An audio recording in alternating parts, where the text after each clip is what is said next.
Market లో invest చేసి మీ డబ్బులు డబుల్ చేసుకోవాలనుకుంటున్నారా? విజయవాడలో జరిగే సుందరరామిరెడ్డి గారి లైవ్ సెమినార్ కి అటెండ్ అవ్వండి. నమస్తే, welcome back to Suman TV. నేను మీ సంజయ్. నిన్న ఒక సంఘటన చూసాం. ఇంటర్ చదివే విద్యార్థులు, 10th చదివే విద్యార్థులు కూడా సూసైడ్లకి పాల్పడుతున్నారు. అసలు చిన్న పిల్లల్లో ముక్కు పచ్చలార వయసులో ఇలాంటి ఆలోచనలు ఎందుకు వస్తున్నాయి? అసలు ఈ సూసైడల్ థాట్స్ అనేవి రావడానికి గల కారణాలు ఏంటి? ఇలాంటి విషయాలపై చర్చించడానికి మనతో పాటు ఉన్నారు సైకాలజిస్ట్ విజయ్ జక్కోచ్ గారు. సార్తో మాట్లాడి కొన్ని విషయాలు తెలుసుకుందాం. నమస్తే సార్. థ్యాంక్ యూ సంజయ్ గారు. సార్, నేను చూసుకుంటే సార్, అనంతపురంలో ఒక ఇన్సిడెంట్ జరిగింది. ఒక ఇంటర్ విద్యార్థి క్లాస్ జరుగుతుండగా మధ్యలోంచి నడుచుకుంటూ బయటకు వచ్చి 3rd ఫ్లోర్ నుంచి కింద దూకి సూసైడ్ చేసుకుంటారు. అసలు ఒక చిన్న పిల్లలకి అసలు ముక్కు పచ్చలారా, అసలు మెచ్యూరిటీ రాని వయసులో పిల్లలకి కూడా సూసైడల్ థాట్స్ ఎందుకు వస్తున్నాయి? అసలు ఎందుకు సూసైడ్ చేసుకుంటున్నారు వీళ్ళు? అసలు వీళ్ళ మైండ్ సెట్ ఏ విధంగా ఉంటుంది?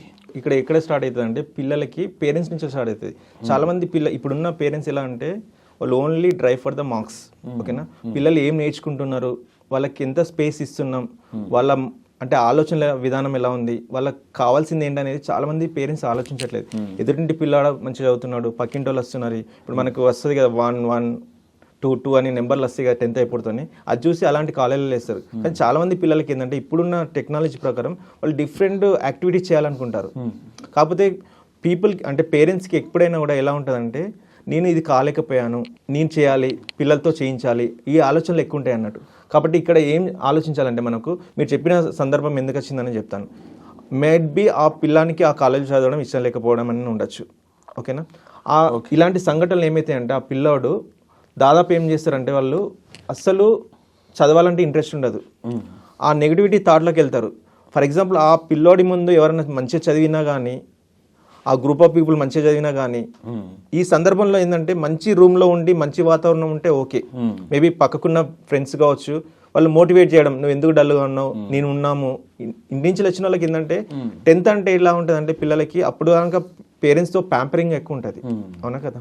సో ఆ విధంగా వాళ్ళు అట్లా పెరిగిన వాళ్ళు రావడం వల్ల ఏంటంటే అసలు అక్కడికి వచ్చేవరకు లోన్లీనెస్. ఇక్కడ వార్డెన్స్ కూడా ఎలా ఉంటారంటే వాళ్ళు తిట్టడం, కొట్టడం, ప్రైవసీ అనేది ఉండదు అక్కడ. అసలు వెంటిలేషనే అందట్లేదు కొన్ని కాలేజీలలో చూస్తే మీరు. ఎంతసేపు వేసి మన బ్రెయిన్ అంటే మనకు ఒక బాడీ ఎలా నిర్మితమైందంటే ఒక లైటింగ్ కావాలి, మనకు గాలి, స్వచ్ఛమైన గాలి కావాలి. ఇలాంటివి వచ్చినప్పుడే మంచి థాట్స్ అనేది వస్తాయి. మంచి థాట్స్ వచ్చినప్పుడు మంచి యాక్షన్స్ వస్తాయి అన్న. ఇవన్నీ మిస్ అయినప్పుడు ఒక వ్యక్తికి ఇష్టం లేనిది అక్కడ తీసుకొచ్చి పెట్టేశారు అనుకోండి, జైల్లో ఫీల్ అవుతాడు. మీరు చెప్పిన సంఘటన ఎందుకు జరిగిందని అంటే నేను చెప్తా, అతను అక్కడ ఏం నచ్చలేదు. ఎప్పుడైనా నెగిటివ్ పీపుల్కి వాళ్ళ ముందు ఎవరైతే సంతోషంగా ఉన్నా కూడా వాళ్ళకి అస్సలు నచ్చదు. మేబీ ఇప్పుడు జరిగిన సంఘటనలో మేబీ ఏదైనా స్టూడెంట్ మంచి చదివానని ఎవరైనా లెక్చరర్ అనౌన్స్ చేయొచ్చు, మైట్ బి. మేబీ అతన్నే అక్కడ మేబీ మనకు న్యూస్ రాలేదు కావచ్చు, కానీ మేబీ అతను తిట్టడమైనా జరగచ్చు. ఆ కోపంలో ఏంటంటే ఆ ఆలోచనలు వచ్చిన వ్యక్తికి నెగిటివ్ ఆలోచనలు ఆల్రెడీ ఉన్నాయి. నేను ఎందుకు పనికిరాను, ఇంటికి వెళ్తే వాళ్ళు ఇంట్రెస్ట్ లేకుండా నన్ను ఇక్కడ పడేశారు. సో ఇవన్నీ జరిగి శనికా విషయంలో పిల్లలు కింద దుఃఖిపిస్తారు. And sir, one thing sir, అసలు మనం కూడా ఇలాంటి సిచ్యువేషన్స్ అన్ని దాటుకుంటూ వచ్చాం. అండ్ అవన్నీ చదువుకునే మనం 10th డిగ్రీ ఇవన్నీ కంప్లీట్ చేసుకుని వచ్చాం. మనం అప్పుడు తీసుకుని ప్రెజర్ ఇప్పుడు వీళ్ళు ఎందుకు తీసుకుంటున్నారు? అసలు వాళ్ళ హార్మోనల్ చేంజెస్ కూడా ఏమన్నా వచ్చినాయి అంటారు వాళ్ళలో? డెఫినెట్లీ. ఇప్పుడు చూడండి 13 years to 15 years మధ్యలో ఏంటంటే ఈస్ట్రోజన్ హార్మోన్ అనేది ఇంక్రీజ్ అవుతుంటుంది. అంటే బయాలజికల్ కానీ, సైకలాజికల్ కానీ, ఫిజికలాజికల్ కానీ వాళ్ళ చేంజెస్ అనేది ఎక్కువ వస్తున్నాయి. అంటే ఏదో ఒకటి చేయాలి నేను. ఈ సందర్భంలో ఏంటంటే వాళ్ళకి దక్కలేదు అనుకోండి, మనకు ఫర్ ఎగ్జాంపుల్ ఒక 10 years బ్యాక్ పోతాం, 90 kids కానీ, 2000 ఎర్లీ కిడ్స్ కానీ, అంటే ఆ ఆల్ఫా జనరేషన్లో ఆ టైంలో ఏమవుతుంది అంటే పిల్లలకి పేరెంట్స్ ఏ చెప్పినా కూడా వింటారు. ఇప్పుడు ఏంటంటే టెక్నాలజీ దగ్గర ఉంది, ఇది ఇంపాక్ట్ ఎక్కడ పడుతుందంటే తల్లి గర్భంలో నుంచిలా పడుతుంది. పూర్వకాలంలో చూసుకుంటే మనము ఫాస్ట్ డేస్కి వెళ్తే ఏమవుతుందంటే అభిమన్యు గురించి తెలుసు మీకు, పద్మవ్యూహంలోకి వెళ్ళడం మాత్రమే తెలుసు, బయటికి రాలేదు. ఎందుకు? శ్రీకృష్ణుడు అక్కడ లేడు అప్పుడు చెప్పేటప్పుడు. అవునా కదా? సో ఇంపల్స్ అనేది ఎక్కడ స్టార్ట్ అవుతుంది? తల్లి గర్భంలో స్టార్ట్ అవుతుంది. తల్లి ఎప్పుడు మొబైల్కి, ఇప్పుడు తన పూర్వకాలంలో మనకు ఏంటంటే పెద్ద వ్యాస్ట్ పీపుల్ ఉండేది, చుట్టుపక్కల వాళ్ళు కూడా మామయ్య, తాతయ్య అని రిలేషన్ లేని వాళ్ళని కూడా పిలిచేది. ఒక బాండ్ అనేది క్రియేట్ అయ్యేది బేబీలో కూడా. ఇలా పెద్దవాళ్ళకి రెస్పెక్ట్ ఇవ్వాలి, చిన్నవాళ్ళతో ఇంత ప్రేమగా ఉండాలని. ఇక్కడ ఏమైంది? ఐకానిక్ ఫ్యామిలీస్ అయిపోయినాయి, ఒంటరి జీవితాలు, లోన్లీనెస్. భర్తలు ఎప్పుడో మార్నింగ్ వెళ్తే ఈవినింగ్ కూడా రారు, ఈవినింగ్ వచ్చిన వాళ్ళతో స్పెండ్ చేయరు. సో బేబీ గ్రోత్ ఎలా అవుతుంది? ఒంటరితనంతో పెరుగుతుంటుంది. దేనికి అలవాటు పడతారు? మొబైల్కి అడిక్షన్ అవుతారు. పూర్వకాలంలో అయితే మంచి మంచి రామాయణ కథలు, మహాభారతం ఇలాంటివి చదవమనేది. ఇప్పుడు అసలు జరుగుతుందా? అసలు జరగట్లేదు. సో ఇవన్నీ ఎక్కడ జరుగుతుంది? తల్లి గర్భంలోనే యాక్షన్స్ అయిపోతున్నాయి. బయటికి వచ్చినప్పుడు అదేంటంటే పరిస్థితులు కానీ, పేరెంట్స్ పెంచే విధానం కానీ మార్పులు అనేది ఇప్పుడు ఇదివరకు ఉన్న పేరెంట్స్కి చూడండి, స్కూళ్ళల్లో మనకి ఏదైనా టీచర్ రాకుంటే మనకు ఎథిక్స్ కానీ వాల్యూస్ నేర్పించేది. ఇప్పుడు స్కూళ్ళల్లో ఏంది? ఓన్లీ మార్క్స్, ఎకనామిక్స్ మాత్రమే ఓన్లీ మార్క్స్, ఎలా డబ్బు సంపాదించాలి, ఈ 2 థింగ్స్ మీదనే ఫోకస్ చేస్తున్నారు. వాల్యూస్ తెలియదు. నేను రీసెంట్లీ ఒకటి కంపెయినింగ్ చేశాను ఆగస్ట్ 15కి. అసలు ఆగస్ట్ 15th ఎందుకు చేసుకుంటారు అనేది 99% పిల్లలు చెప్పలేకపోయారు. దే ఆర్ సెలబ్రేటింగ్, అందరూ ఓల్ ఇండియాకు ఒక డే కావాలి సెలబ్రేట్ చేసుకోవడానికి, ఒక సిచ్యువేషన్ కావాలని చేసుకుంటారని ఆన్సర్ వచ్చింది నాకు. అంటే స్కూల్స్, నేను అడిగిన స్కూల్స్ కూడా, నేను అడిగిన లొకేషన్ కూడా ఆల్ ఆర్ ఇంటర్నేషనల్ స్కూల్స్ ఉన్నాయి. అంటే చూడండి ఎలా వెళ్తుంది అనేది. సో అందుకే 90s అండ్ ఎర్లీ 2000 కిడ్స్కి ఇప్పుడున్న కిడ్స్కి మనం ఇప్పుడు ఆల్మోస్ట్ బీటా జనరేషన్లోకి వచ్చాం. అవును సార్. సో అదే మార్పు అక్కడే జరుగుతుందని. అంటే పేరెంట్స్ కూడా చిన్నప్పుడు మనకి ప్రేమతో చెప్పేది. ఇప్పుడు చూడండి, మార్నింగ్ సింపుల్ ఎగ్జాంపుల్ చెప్తాను మీకు అర్థమైపోతుంది. మార్నింగ్ 7:30కి బేబీకి బస్సు ఉంది, బేబీ వాటర్ బేబీ చిల్డ్రన్కి. మార్నింగ్ 6 o'clock నుంచి పేరెంట్స్ అది పనిలా చేస్తున్నారా, ప్రేమతో పంపించాలని చూస్తున్నారా? పనిలా చేస్తున్నారు. సో ఆ వ్యక్తికి ఆలోచనలు కూడా ఏమొస్తాయి? పనిలా ఉంటాయి అన్నట్టు. సో అక్కడ జరిగేదంతా అదే జరుగుతుంది అన్నట్టు. అంటే మనం ఏదైతే ప్రాసెస్ వాళ్ళ లోపల ట్రిగ్గర్ చేస్తున్నామో సేమ్ రెసిప్రోకల్గా కూడా పిల్లల దగ్గర నుంచి అదే వస్తుంది మనకి. సో ఈ విధంగా చూసుకుంటే అప్పుడు జనరేషన్లో ఏంటంటే పేరెంట్స్ చాలా బాగా చెప్పేటోళ్ళు మనకి, వీళ్ళతో ఇలా ఉండాలి, వీళ్ళతో ఉండాలి. ఇంకో ఇన్సిడెంట్ చెప్తాను. మనకి చిన్న బేబీ ఉంది, ఒక 6 months బేబీ ఉంది. ఫాదర్ని కానీ మదర్ని కానీ కిక్ చేస్తుంది. మామూలు కిక్ చేస్తుంటే సంతోషపడుతుంటాం అప్పుడు, ఎందుకంటే లేదా టచ్ అది తెలుస్తుంటది అన్నట్టు. ఆ టచ్ కొంచెం 1 year అయిన తర్వాత అక్కడ ఏం చెప్పలేదు మీరు. అంటే అక్కడ ఆ సందర్భంలో క్యూట్గా ఉంటుంది సార్. వాళ్ళు చిన్న చిన్న పిల్లలు ఏం చేసినా సరే మనకు నచ్చుతుంది. ఆ క్యూట్నెస్ నేను చెప్తాను ఎట్లా రెసిప్రోకల్గా పోతుంటుంది అనేది. ఒక 1 year అయింది, అప్పుడు కూడా మనకు ఆ టచ్ అనేది తెలుస్తుంటుంది. ఒక 3 years అయింది. 3 years అయిన తర్వాత ఏమవుతుంది? మనకి ఒక ఫీల్ వస్తుంది, దెబ్బ తాకుతుంది. కానీ ఈ సీక్వెన్స్ అంతా ఎవరు నేర్పించారు? మీరు, మనమే. యాజ్ ఎ పేరెంట్గా మనమే నేర్పించాం.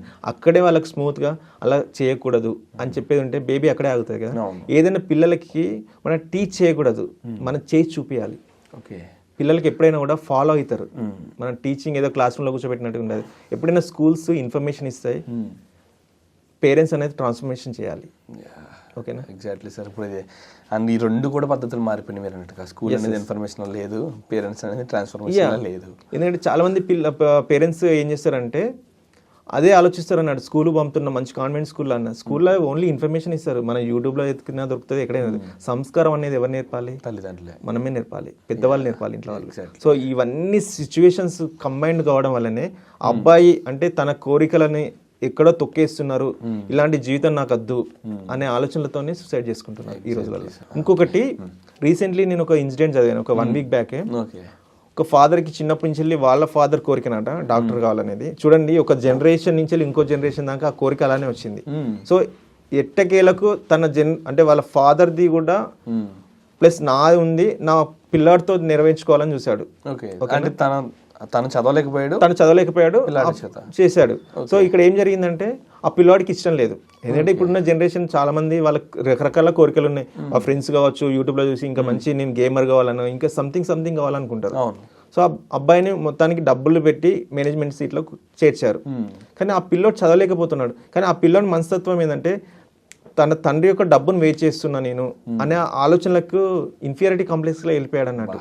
అంటే వాళ్ళ తండ్రి ఇంత ఖర్చు పెడుతున్నాడు, నేను చేయలేకపోతున్నా, వై షుడ్ ఐ అనేది వచ్చింది క్వశ్చన్. సో సూసైడ్ చేసుకున్నాడు. సో చూడండి, ఇక్కడ యాజ్ ఎ పేరెంట్గా తన కొడుక్కి ఏది ఇస్తే బెస్ట్ అనుకునేది ఇవ్వలేదు, తన బెస్ట్ ఏదో ఇచ్చాడు. సో దానివల్ల ఇలాంటి సంఘటనలు జరుగుతుంటాయి. ప్రతి తండ్రి కూడా ఇదే చేస్తున్నారు సార్. చాలా పెద్ద పొరపాటు అని చెప్పచ్చు ఈ విషయంలో.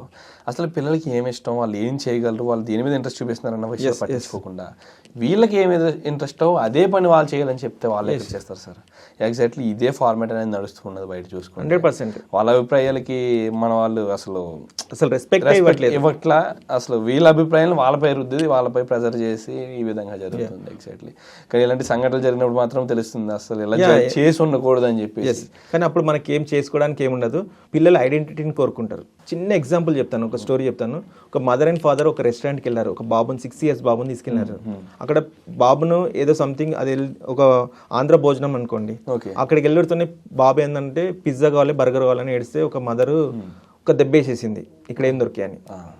అప్పుడే వెయిటర్ వస్తుంది, ఒక క్యూట్ లేడీ అనుకోండి, అనుడితో వచ్చిందంటే ఫస్ట్ బేబీ అంటే 6 years అంటే కొంచెం క్యూట్గా ఉండరు పిల్లలు. సో ఇట్లా చెంపలు ముద్దాడి నాన్న నువ్వేం తింటావని అడిగింది. అప్పటికే వాళ్ళ మదర్ ఫ్రస్ట్రేషన్లో ఉంది, వీడు ఆల్రెడీ మళ్ళీ ఎందుకు ప్రొవోక్ చేస్తుందని అన్నాడు. ఫ్రెంచ్ ఫ్రైస్ తింటా అన్నాడు, సాస్ ఎక్కువ తింటాం అనుకుంటా, నేను చెప్పి చూస్తే అనిపిస్తుంది సాస్గా ఉన్నావు అంటే ఆల్రెడీ మంచి ఫైర్లో ఉంది. ఇమ్మీడియట్లీ ఏమంటారంటే వాళ్ళ మదర్ పేరు చూసావు అమ్మాయి అని అంటారు. ఇప్పుడు పేరు చూసానంటే పెద్ద ప్రాబ్లం, ఇంటికి వెళ్ళినాక అంటే నన్ను కాకుండా అమ్మాయిని చూసినావని ఇక్కడ అంటే ఒక ప్రాబ్లం నుంచి ఇంకో ప్రాబ్లంకి వెళ్తుంది. సో ఇది అయిపోతున్న అమ్మాయి వెయిటర్ తీసుకొచ్చింది, బాబుకి ఇచ్చింది, అతను ఐ లవ్ యూ అంటాడు ఆ బాబు. వాళ్ళ ఫాదర్కి మదర్కి అసలు ఇక అవుట్ ఆఫ్ ద బాండ్ అన్నట్టు. అయితే అప్పుడు వాళ్ళ ఫాదర్ అడుగుతుంది, ఎందుకు అలా చెప్పావని ఇంటికి వచ్చిన తర్వాత అడిగితే ఫస్ట్ పర్సన్ నాకు ఏం కావాలని అడిగింది out side of the family. అంటే చూడండి, చిన్నల మనస్తత్వం అనేది ఐడెంటిటీని కోరుకుంటారు అన్నట్టు. ఓకేనా, సో ఇది జరుగుతుంది. వాళ్ళ అభిరుచులకి వాళ్ళ అలవాట్లకి అసలు మీరు అన్నట్టుగా గౌరవం ఇవ్వట్లేదు. అసలు మంచి అలవాట్లు అయితే కొంచెం ప్రశంసించండి, చెడ్డ అలవాట్లు అయితే ఇది తప్పు అని చెప్పండి కూర్చోబెట్టి. అంతేగాని వాళ్ళు అసలు మాట్లాడేదాన్ని కూడా మాట్లాడే సందర్భంగా ఉంది, వాళ్ళ ఒపీనియన్ కూడా చెప్పే అవకాశం ఇవ్వట్లేదు తల్లిదండ్రులు. Sir, and thank you sir, thank you very much sir. Thank you so much.